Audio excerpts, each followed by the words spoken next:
Hey, I'm Glenn.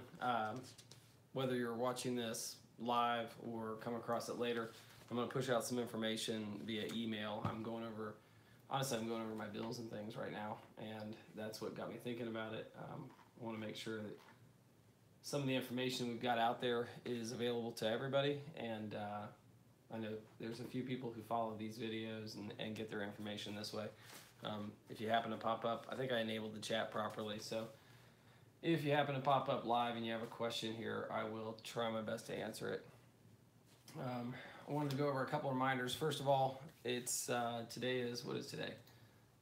June 16th, and again, for anybody who might not know, I'm Rob Smith. I'm the current president of the Almond Glen Owners Association, and I have a few things that the board's been going over, and just want to make sure you guys understand what's going on this year with the annual meeting, that kind of thing. So it's June 16th. 2018, it's about 4:40 in the afternoon, and this information will be current as of then. So just trying to make sure that everything's running properly before I go too deep into messing around with this, and then I find out it's not recording for some reason. So give me a moment here while I double check that. Yep, it's showing live now, so that's good. Just make sure the volume's down. All right, cool. So first of all, you should have got and I'll pull off the intentionally off link page. You should have got a notice of an annual meeting in the mail. If you didn't get a notice of annual meeting for some reason, blame the post office, because I have them sent to my house just like everybody else, and they got here. So notice of annual meeting, just as a quick recap of the information that's in there in case you didn't get it. And also I posted it to Facebook at least. So let me double check here while this is the good thing about being in front of the computer. At least I can go ahead and look things up. I know I posted it over to Facebook on the Almond Glen Facebook, not the Almond Glen Friends page. Remember, we have our own Facebook page that we run. I think if you just search Almond Glen HOA, it's in there. So we posted it up there along with just kind of some info about what was going to be in the notice to make sure people knew about running for the board, that kind of thing this year. Let's see. If I go to the Almond Glen HOA page, did I put it on the news? I was trying to think if I put it there or not. Yeah, 2018. First thing at the top, when you go to the Almond Glen HOA page, almondglenhoa.com, right? almondglenhoa.com. You go there. First thing you're going to see posted up on the news section under topics, and if you're on a mobile phone, it's going to look a little different, but we have multiple phones here, so at least I can look things up here. Almond Glen HOA. Yep, go on to the Almond Glen HOA page. In case somebody's navigating on Almond Glen HOA on the mobile version and they say, well, I can't figure out what you're talking about. Of course, it's the slowest moving internet connection forever. This makes no sense. I have extremely fast Comporium, and of course it's going to move slow when I want it to do something. The benefits of posting these things up live. So, well, my iPad didn't give me the mobile version. Anyways, you click the little, I think it's a little 3 menu button. If it pops up on my phone, eventually I'll pull it up. Anyways, go under news, and under news there's 2018 annual meeting. I named it real sneaky so you'd never notice it. I called it 2018 annual meeting. You click on that, and that goes into the main notice. And I actually took the information from the notice and posted it directly on there, along with a link to where you can, down at the bottom, I think. What's this link lead to? Click on that, it takes us to the drive. It's the actual annual meeting notice. So you can download that, and that includes the proxy and everything. One of the things I don't see in there, I thought I had it in there, but I do not have the budget. Oh, I didn't have it at the time, that's why. The budget. So there is a budget letter included in here, and unfortunately, just the way it prints out, it's very small print, but I'm happy to go over the basics of it. General assessments from the single family were anticipated to be $137,400. From the townhomes, $111,360, for a combined $248,760. And then we run down through some of our different budgeting expenses that we plan for, and Some different things, like for instance, for miscellaneous repairs and supplies, 10,000. We put 4,000 aside for pool house maintenance, electrical repair, $500. Electricity, we put aside $31,302.36. We put aside $1,000 for anything with the irrigation system. Landscaping contract, we set aside $30,385. $30,385, yeah. Landscaping supplies and projects, we put aside $15,000. Pool repairs and upgrades, $5,000. Pool contract, we set aside $15,000 for that. Pool supplies, another $1,500. The pool license, $125. Playground project, we don't have a current project, so we've left that line item in, and I would recommend the board next year just go ahead and remove that again. It's not going to happen, so we've never funded it.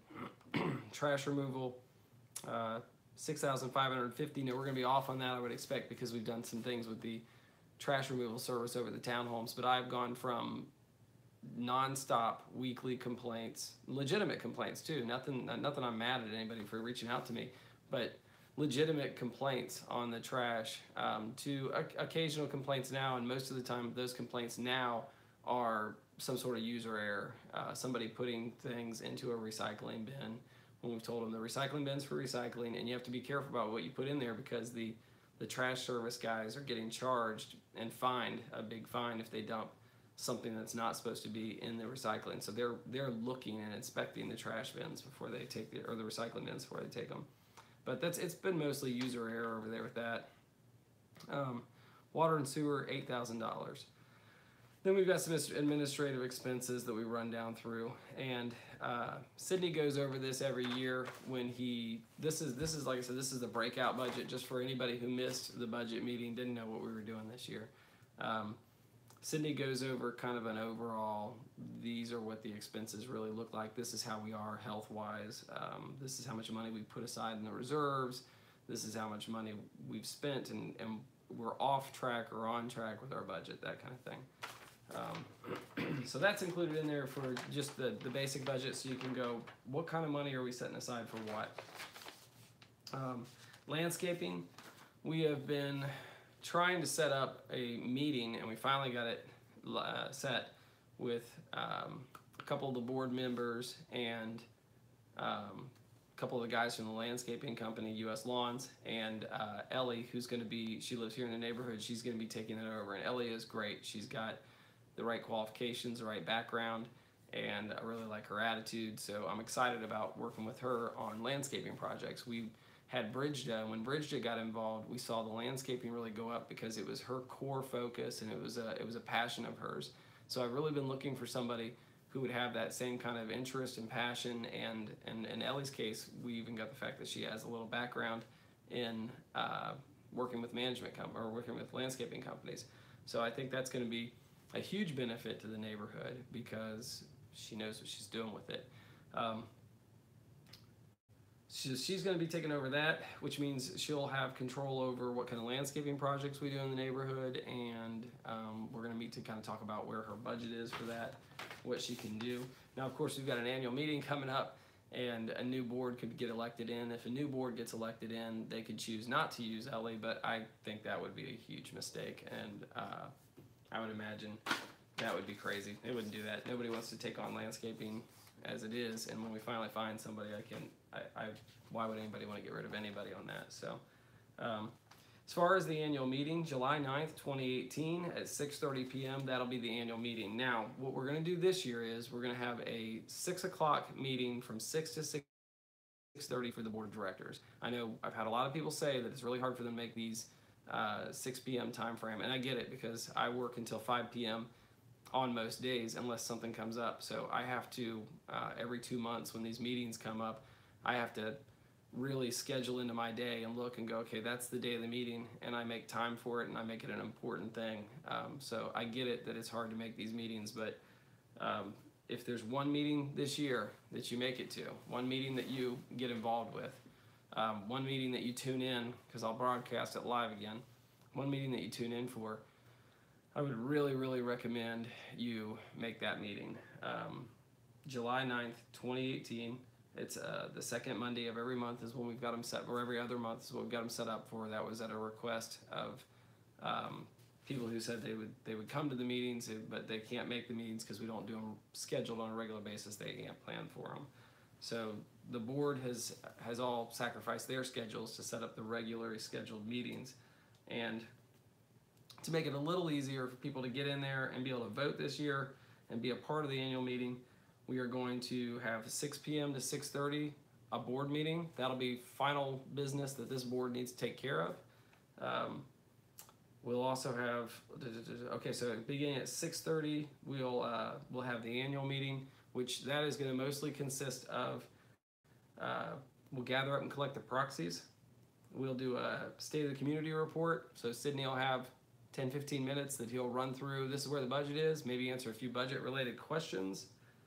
We'll have the resident board of directors election. So what we're going to do is at 7 p.m. we'll do the vote. Now, depending on how the 6:30 to 7 o'clock thing goes, it may not be that at 7 p.m. exactly we're going to put our ballots in, but my goal would be that at 7 p.m. we're ready for those who are going to run for the board to stand up and say, "Hi, my name is Rob Smith, and this is what I'm going to do this year if I was on the board," and then go ahead and have the vote shortly thereafter. From there, what we'll do is the same thing we've done every year. The proxies will count for votes. You'll have your votes in hand. You'll go up and vote. You'll check off your ballots. You'll turn those into the manager at the back of the room, and we'll have at least 1 or 2 people. There's always a group that wants to go watch. We'll offer to people, anybody who wants to go and sit and watch them count the ballots up. They'll do that so that everybody can see what's happening.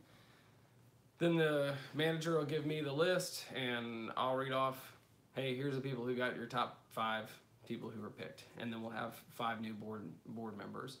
The nominating committee is the board of directors. Essentially, our nomination is anybody who's interested in running. There's really not very many restrictions within our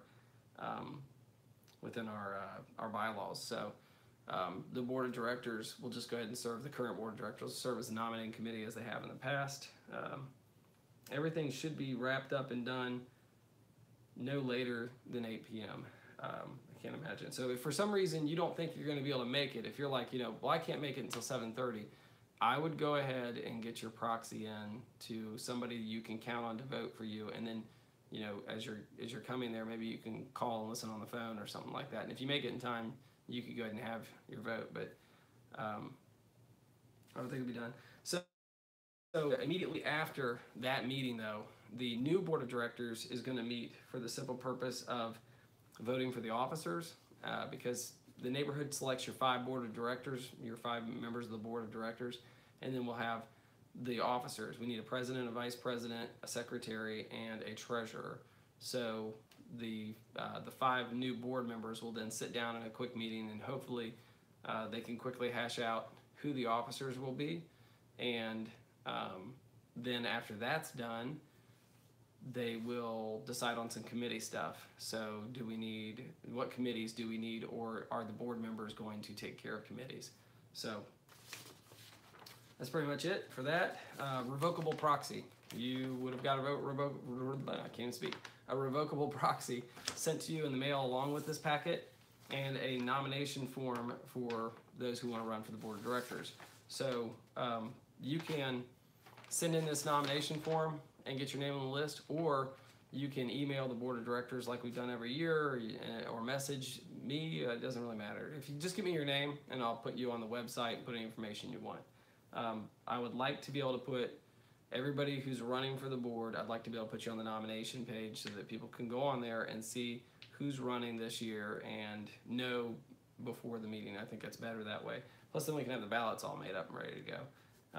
Write-in ballots are a pain, walking in with a blank ballot and we have to write everybody's names in. That's what we did the first year we ever had the meeting, and we can do that, but I think you have a little bit of a leg up if you tell people in advance you're running for the board. So we'll go ahead and get that done. The revocable proxy, that's just simply say I can't make it to the meeting, my neighbor's going, and I know that my neighbor will vote the way I want him to, and I say, hey, listen, I'd like you to vote for these people that I know that are running. Okay, you give the proxy to your neighbor takes it to the meeting. Turns out you can make it, you show up, you come in, and you tell the management girl sitting there, you say, hey, Daisy, can you, or depending on who's there, it might be Ashley, you say, hey, can you go ahead and pull my proxy? I'm here. And they'll go through, they'll take your proxy out, they'll destroy it, and now you get to vote on your own. Your neighbor doesn't vote for you anymore. So highly important you send this in. You can put somebody's name on it and have them do it specifically, or you can mail it into the homeowners association, sign it at the bottom saying, yeah, that's fine. And if you don't care who votes for you, you trust my vote because I'm the president of the board right now, so any of these that come in with nobody's name on them, then they become proxies that I carry. I like seeing people deliver them directly to somebody. You can email those over too, with that in the past, or send over an email saying the same basic stuff that's on here. I agree that they can go into that.